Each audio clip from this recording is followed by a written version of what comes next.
the sin that Mazi Nnamdi Kanu have committed in Nigeria, and the sin that Nigerian politicians have been committed, and the sin that all these Boko Haram and Fulani herdsmen that have been slaughtered, thousands of Christians in Nigeria, thousands of soldiers and police have been slaughtered by Boko Haram and Fulani herdsmen in Nigeria, sponsored by some of the Nigerian politicians.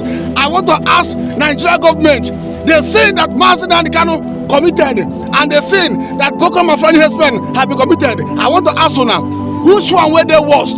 Not gonna tell me.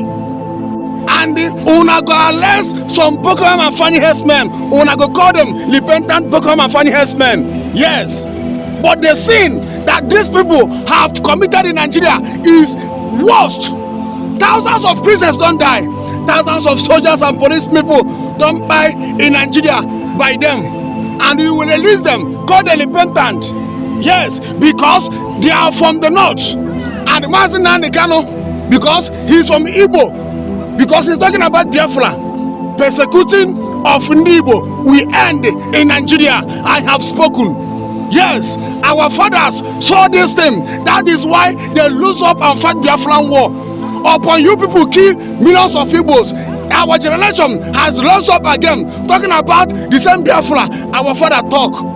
Yes, because we have saw the persecution, how the Nigeria are maltreating Igbos. We saw it in our generation. That is why all the Igbos have stood up for Biafra, because what our fathers saw made them to fight for Biafran war.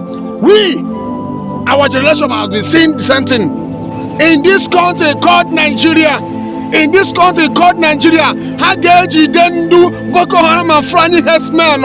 In how many thousands of soldiers, police, pastors, Christians, Ndu Boko Haram and Fulani herdsmen Ubulu. Now this country called Nigeria, Hageji Defe, and immediately Defe, Honorable release Defe, offer repentant Boko Haram. Now, Mazi Nnamdi Kanu and Boko Haram, who they worst? Why they will not release Mazi Nnamdi Kanu